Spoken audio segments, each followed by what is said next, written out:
Good morning, good afternoon, good evening, wherever you are, whenever you're able to join us. My name's Dave Sleet. I'm Managing Director of A&A Psychological Accreditation, and I'm joined by Siobhan for this very, very special In Conversation week. And you can already see on screen John Ryan. John, greetings. How are you, sir? I feel like I'm one of them Cybermen from Doctor Who with his headphones on.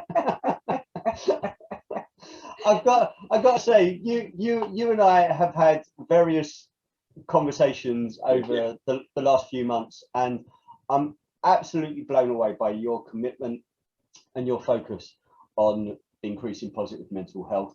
It's why we wanted to get the conversation today. But why don't you just take a couple of minutes, introduce yourself, what it is that you do, and then we've got some questions. Would this be like my kind of Tinder welcome video? Yeah, go. Yes, Yeah, absolutely.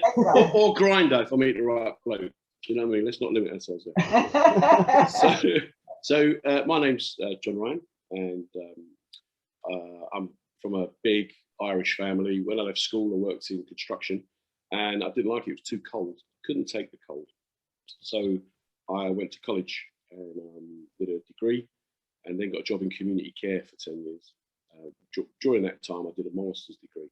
But throughout that period, I kept noticing that my uncles and aunts, and there were dozens of them, would invariably succumb to some kind of lifestyle problems with either developing cancer or depression or anxiety issues, which weren't talked about. So they would self-medicate with drink. So we had a lot of alcoholics in the family.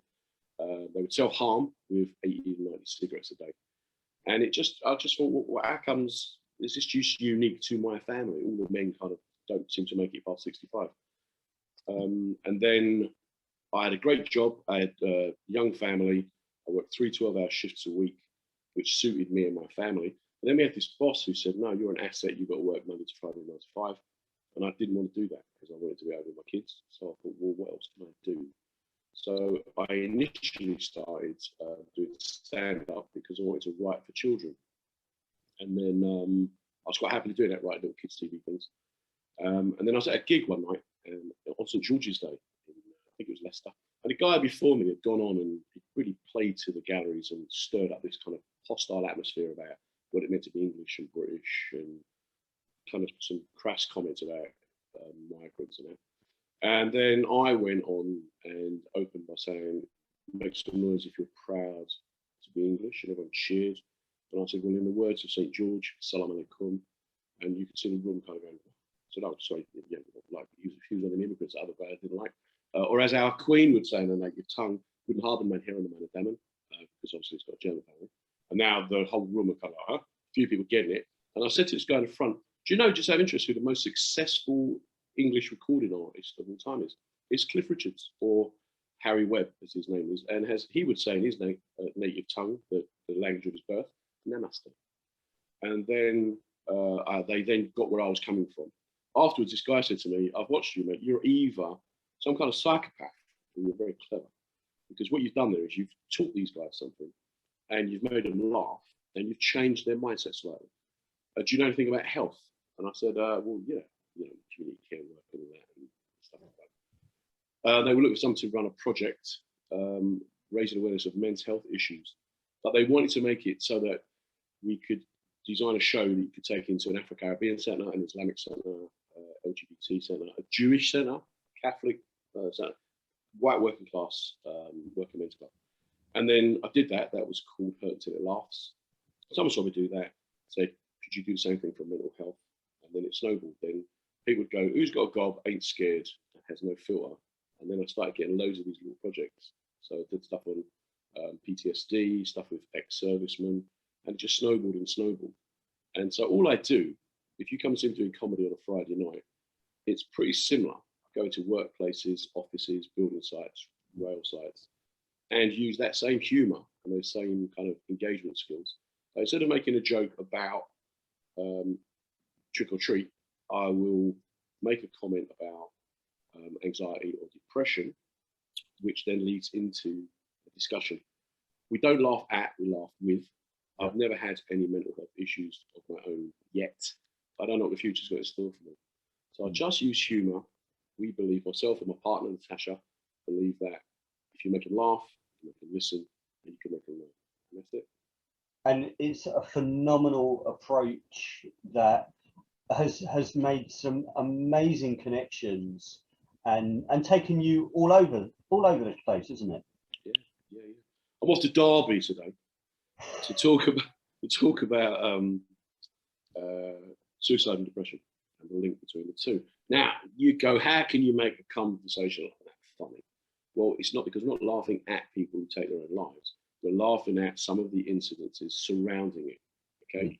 And so people then open up. So one of my best mates, he decided to take his own life by climbing over a bridge across a motorway and jumping. But it was cold, it was raining, and he kind of changed his mind. But he didn't want to, because all the traffic was stopped, and there was a policeman there saying, like, come on, look, we can help you with this. And he didn't want to look like an idiot by climbing down. So he thought he'd wait for the negotiator. But the negotiator was stuck in the traffic.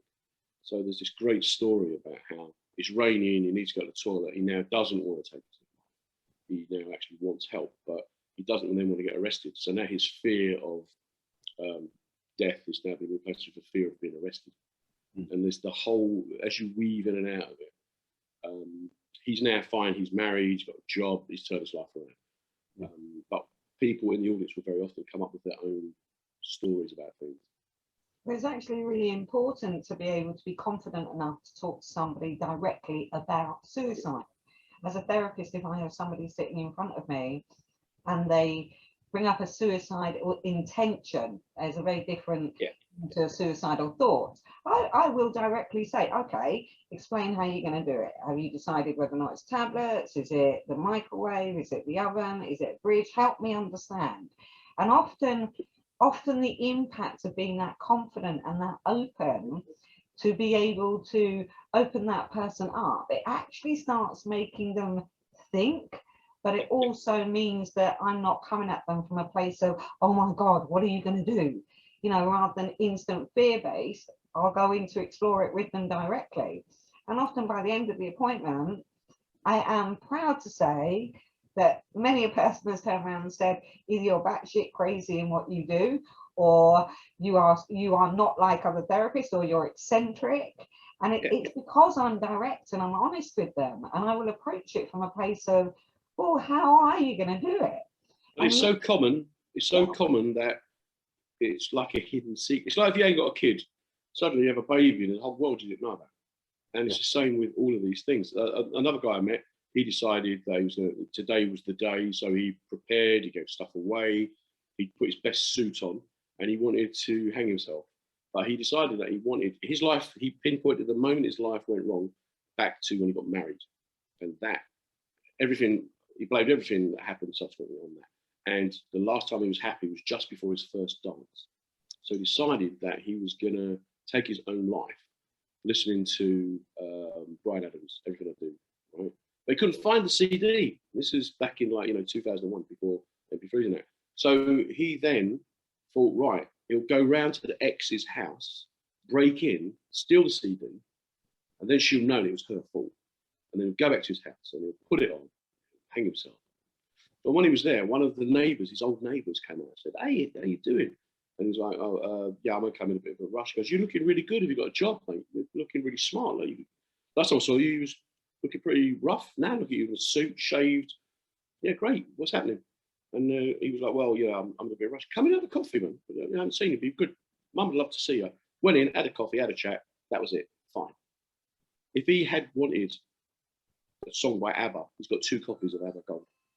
So it's that thing of, you know, it's those little things. Sliding doors and interventions. All it takes is one sliding door that can change the entire direction of where somebody is going. And that is, you know, ultimately that power of that conversation and that intervention made all the difference. And, you know, I think we launched the Yellow Heart Team initiative to give people that chance to be able to have those conversations without it being about the particular crisis. Just having a conversation can, as in that case, just divert away from that course of action.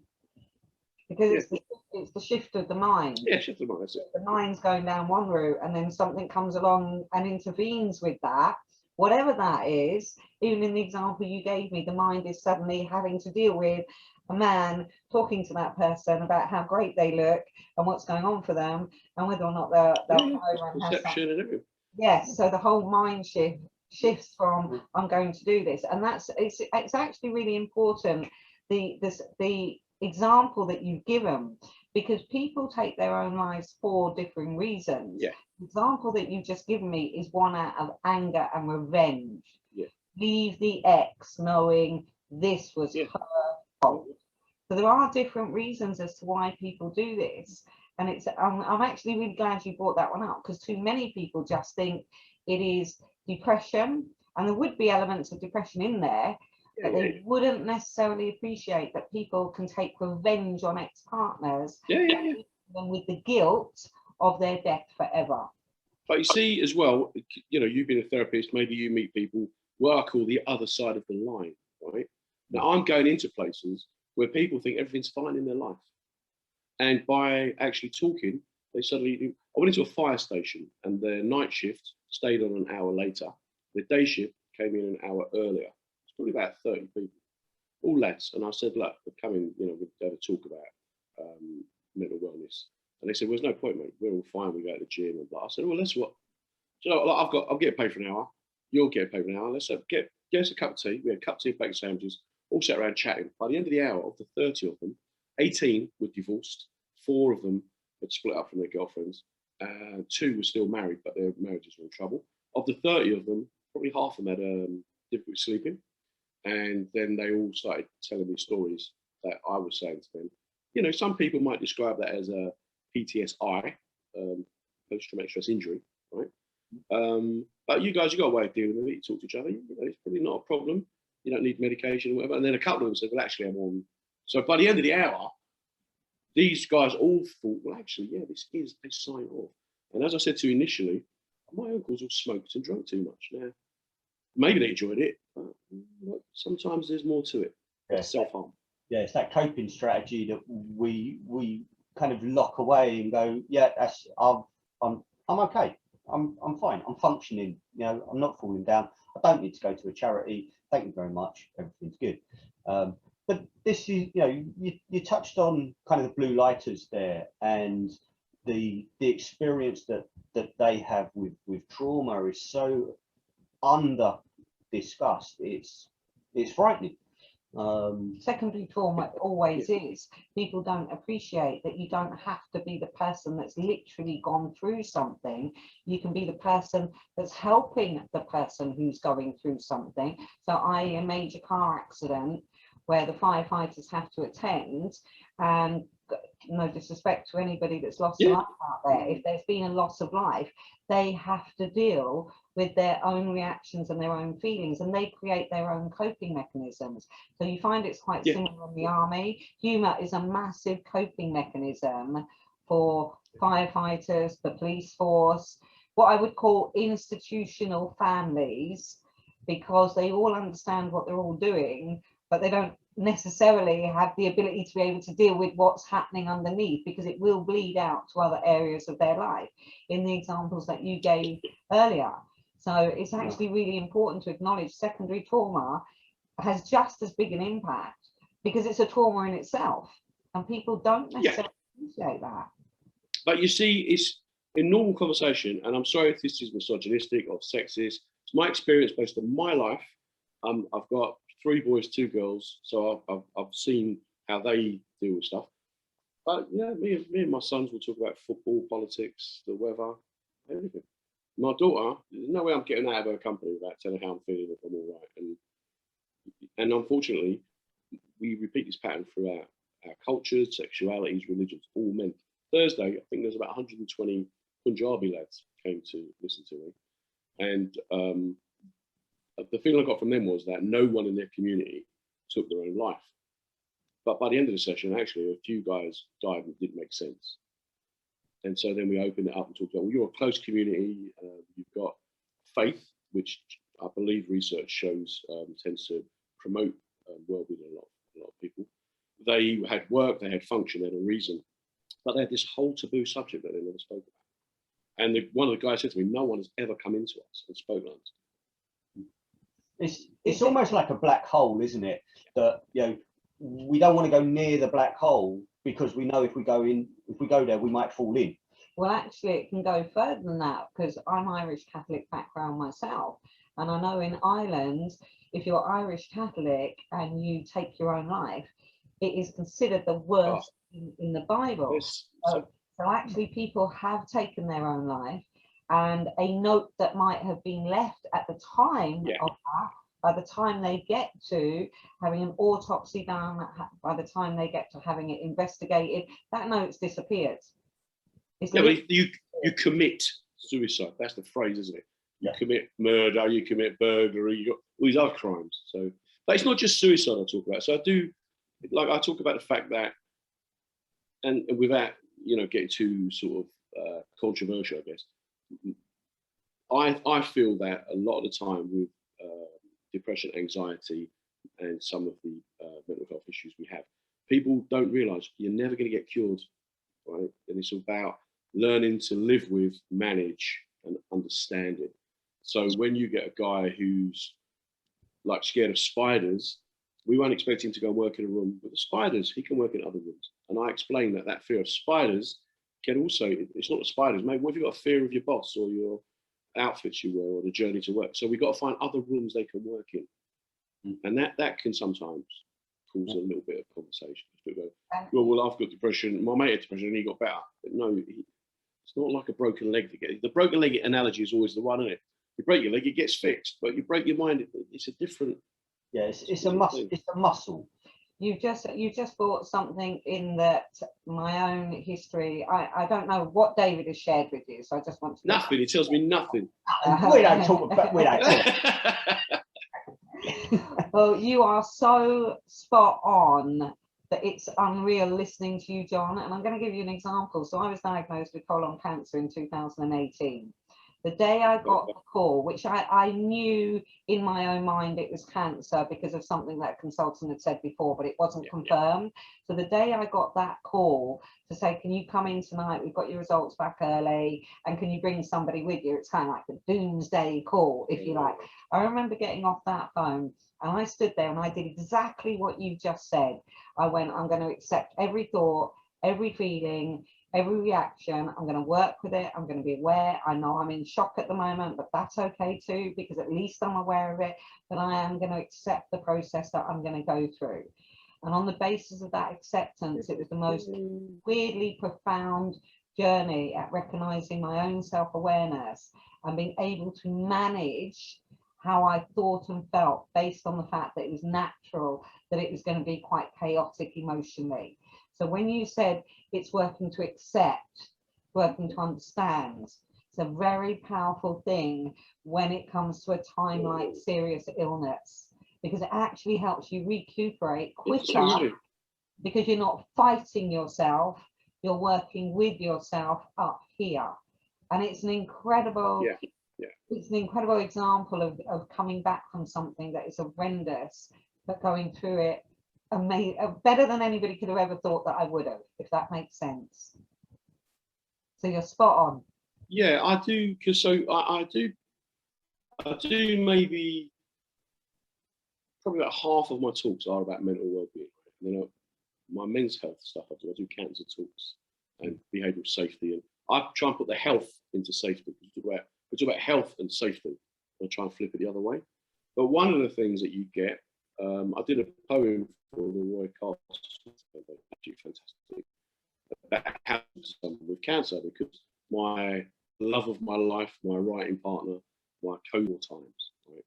I call her the Terminator, because you can't kill her. It's just, like, it's not happening, right? She's like Superwoman. And she does talks about cancer. And when she says to people, because she's gorgeous, and people look at her and say, but you don't look like you've had cancer. And she then wants to punch him in the face. But it's that thing of, you're very brave. And it's all these kind of words that we say, like you had a choice, you know, you got into battle. No, you're not going into battle, you're just trying to stay alive, right? Well, the thing with that then, and I think that the cancer analogy is much more valid than the broken leg that we talk about minds, because you live with cancer, you live with depression, you live with anxiety, you live with bipolar, you live with these disorders.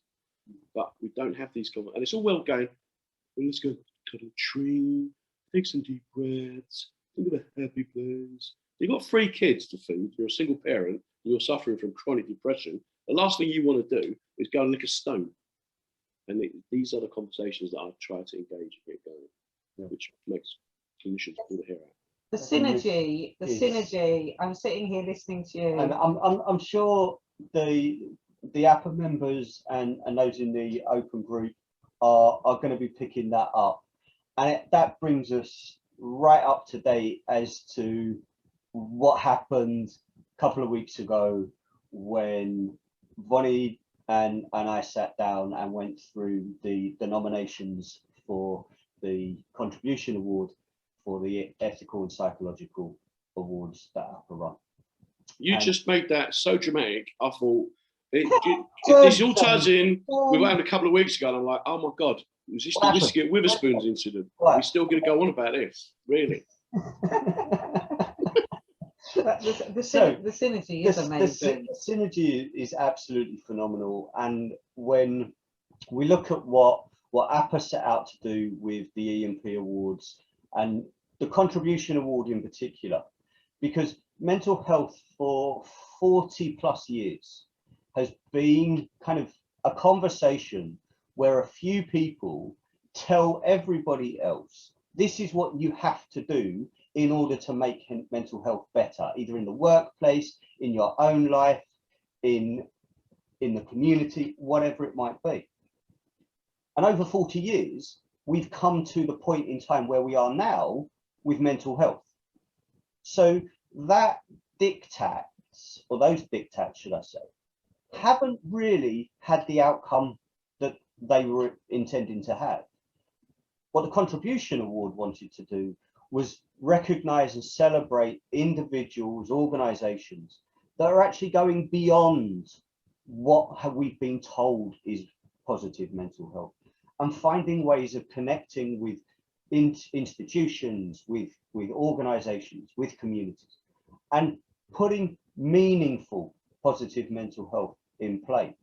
And that sits exactly with what you've explained about what you do, how you do it, and ultimately why you do it. And that's why we wanted to make sure that you were recognized and celebrated for the work that you're doing as that contribution to improving positive mental health. So publicly, from APA, congratulations. Yes, congratulations, because it's our passion, and our passion has grown from a place of our own backgrounds, our own history. I won't even go there with the multiple traumas that I've been through in my history, and being the therapist was my passion until I got politically involved in the wider world of therapy. I was quite happily bumbling along in a really great private practice until I got diagnosed with cancer and was off for a year and had no money.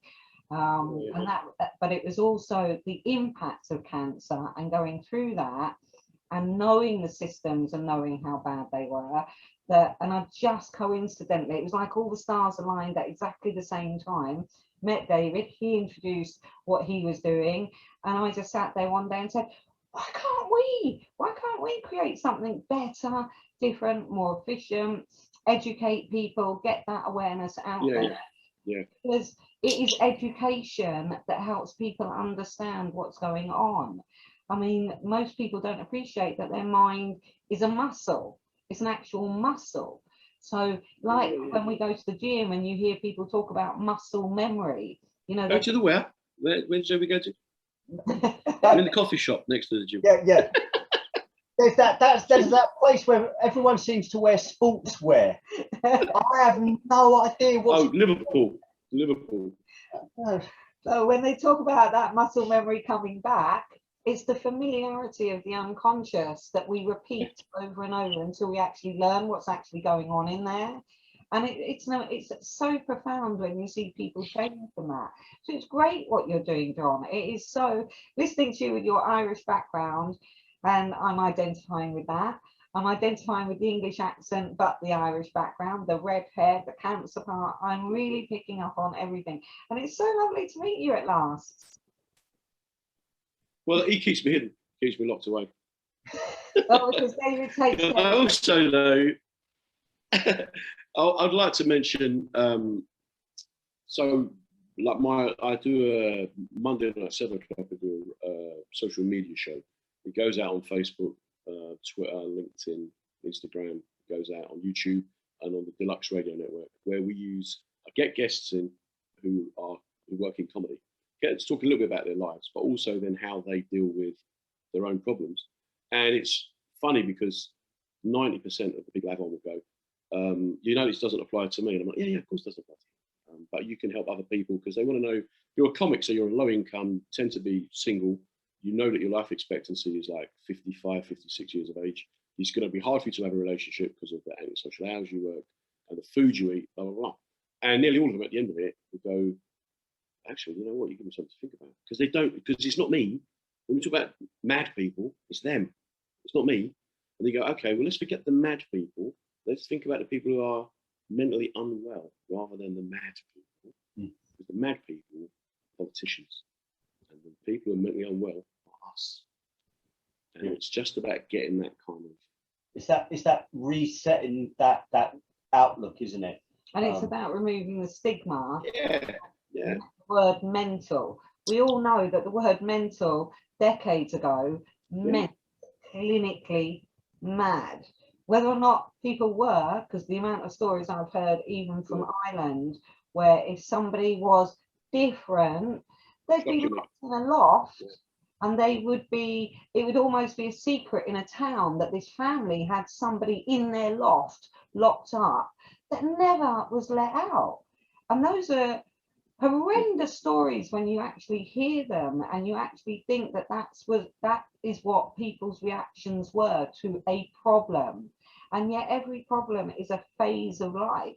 And when we go through those phases of life with the right help, we can come out of it so much more self-aware and in control of our own minds that it's unbelievable. It's the lack of help that's out there that causes half the problem, and the lack of awareness. Again, when I meet people who suddenly they kind of developed a mental health problem, and then they express surprise at how hard it is to get help, treatment, and services.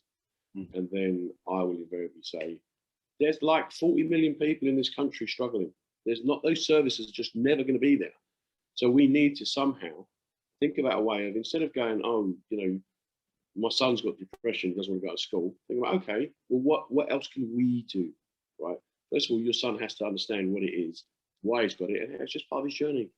That's not to say that it's not going to affect him and prevent him from doing certain jobs. However, I'm never going to play for England. It's that whole thing of being realistic and understanding that, like I said at the start, I haven't had any mental health problems yet. I don't know what the future's got in store for me. So I just hope, really, I'm just preparing people for when I have my breakdowns to be nice to me. Well, APA is definitely working towards making sure that the access to that support is as wide as possible, and we're working on ending the bottleneck that is currently in place, and that's been well documented. We are working on getting to a trial with the NHS to put qualified therapeutic professionals at the end of the phone when somebody rings 111, and that will make a massive difference because you're going to be able to get that direct support at the point of need. And then any signposting, any aftercare is done having had that qualified intervention at the point of need. And that will automatically change.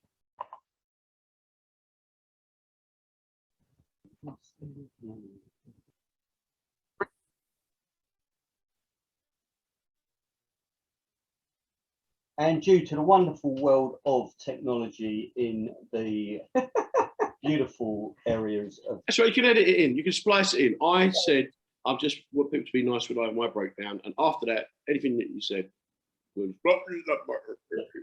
And, So- and I was sitting there thinking, my God, he's got so much control over himself. He has not moved a second. Has this frozen? That he's doing It's not me. I paid an actor. This is an actor in Gdansk. Ladies and gentlemen, one will resume momentarily. Normal service has been resumed. No, we've APA, as a lot of people know, is working to remove the bottleneck to make access a lot more available, and get qualified professionals doing the job earlier without having to jump through a million hoops in order to provide that service. We're working on the trial with the NHS to get qualified therapeutic professionals at the end of the phone when someone rings 111, and making sure that they've got that intervention at the point of need. And that changes the entire conversation around mental health, because if you can speak to a qualified therapeutic professional at the point of need, there isn't a 3-month waiting list. You've spoken to somebody, you've started that process, and within the trial, there will be aftercare that starts within 48 hours. And that is going to make a massive difference to so many people. That goes to trial hopefully next year, and we will then see the impact of having qualified therapeutic professionals doing the job they're trained to do. It means it opens up the employment market for the professionals that are qualified, that are not deemed as qualified by a lot of the way the system is set up now. But most importantly, it means those clients get that help at an immediate moment in time. And for us, we aren't just a membership. We do so much work behind the scenes, and credit where it's due. David does so much of that work because I still run my private practice, and so he takes care of a lot of APA's company objectives. I join him for an immense amount of it and back him up regularly, but credit where it's due, because even bringing you here, that was completely down to David and his work. So we are involved in so many projects because my passion is those clients getting the help. And as a private practitioner, I'm permanently fully booked because the need is so great. But I've also been doing this for a long time, and that makes a difference to anybody.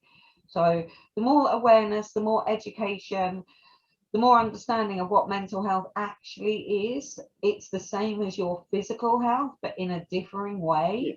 The more that's out there, the better, because and COVID has kind of gone, hey, we're going to have a terrible couple of years ahead, but we're also going to explode how important mental health is. And in my 17, 18 years of practicing, it has never been referred to as much as it's being referred to now. But I think that one of the things that COVID has taught us is that we can change our behaviours. Yes. And the other thing is taught us that, masks, gloves, washing your hands, social distancing, we can take preventative measures. And all I'm trying to do is get people to think about, instead of thinking about, mental health as the whole big field of it, we're talking about physical health. You're not talking just about, like, you wouldn't have someone with leukemia expecting to have the same treatment as someone with a broken finger. Yeah. But with mental health, we just bracket it all in there together. Yeah. And so when I do mental health and leadership talks, I talk about the benefits of divergent thinking, right? So, all right, back in the day when we were living in caves and we'd walk 5 miles to the woods where the deer were and kill some deer, and then we could have 3 miles to the water and walk all the way back to the cave. There's always one bloke, usually called Dave, who's like, I don't want to go. Well, you've got to come with us, Dave. We're a tribe, we're all the same. But no, but I don't want to go. I want to climb a tree. You're not climbing trees, Dave. Come on a walk. You can carry the bucket, Dave. I want to climb a tree. And then one day, Dave scurried off up the tree. When he was up there, he saw there was a field just 100 yards away, the other side, that no one thought to look at. And because he thought differently to the tribe moved forward. That's what Daves do. Well done, Dave. Yes. Thank you very much. I'll take that one. I was going to use another kind of outcome there. Getting up the tree, take the bow and arrow. I can actually take out the deer from the top of the tree. It don't have to go. Pick it up. It's not even running because you ain't there scaring it off. It's that divergent thinking that sometimes, and that's why when, you know, I do my focus in workplaces very much is around the kind of depression, anxiety stuff, because these are things that, you know, people in a good place can develop pretty quickly if they don't take stock. Yeah. And it's about then getting employers to realise that, well, look, working from home is all right. We've shown it's all right to work from home. Yeah. Because that journey can be the thing that you're so anxious after your journey, you're not functioning properly in the workplace. Yeah. Just get yeah, one of the kind of things that when I'm doing coaching presentations into companies, I'm always pointing out, you can pick any top 5 of the most intelligent people in the business world, in the science world that you want. Guarantee you a large portion of those top 5 are going to be neurodiverse. Einstein, Stephen Fry, even, you know, if you want to go into the business world, look at, you know, Musk, Branson, both completely neurodiverse. Because sometimes it is different that actually changes everything. Right. And it's that old saying of, you do the same thing over and over again, you get the same results. When you actually step outside that and do something different, you will get a different result. So it's neurodiversity has got such a negative connotation to it to most people, whereas actually often you'll find the genius in somebody that's neurodiverse, and how they implement that can be absolutely incredible. So that's negativity.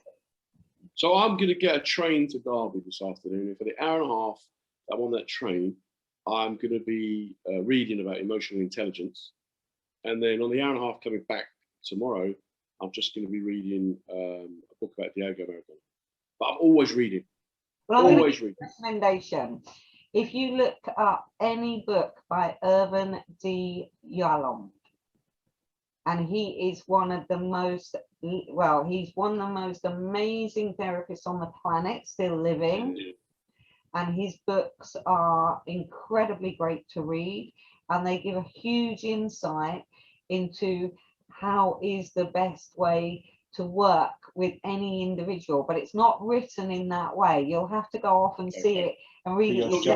He's not going to make me go swim in cold water or any of that nonsense. No, nothing like that. Nothing like that. Detox for 5 days and eat coffee grains. He's a legend in the therapy world, and I would recommend buying, I think it's Lying on the Couch by Irvin D. Yalom, honestly, or Love's Executioner. If it's more than $5.99, I'm not buying it. I want to help people, but not for £7. Well, look, John, thank you so much for your time today. It's, as always, I absolutely love spending time with you, and we can chat for hours and hours on this stuff. I want to say a massive kind of thank you as well, in particular to the work that you're doing with the ex-military community and the blue lighters. As you know, Bitimo is something that we are pushing to support that community and making sure that they've got that support for transition as smooth as possible. So massive thank you. Yes, I echo David's words, and I will also ask David to message over Love's Executioner for you, so it's actually in writing by Irvin D. Yalom, so you know exactly what book to get. Well worth reading. And I'd like you to actually look at the words and the title of Love's Executioner, because there's a huge amount in just those words themselves. But he's an incredible person to read, so I really do recommend it. I'll give it a go. I'm always looking for something to read. I'll get David to do that. Right. Thank you, John. Thank you so much for your time. After all the things that David has said about you, it is really a pleasure to meet you. I love Pressure was on there. I'll tell you, you done me proud, mate. Done me proud. Pressure was on, right. Can I also just quickly mention WJ, who sponsored me.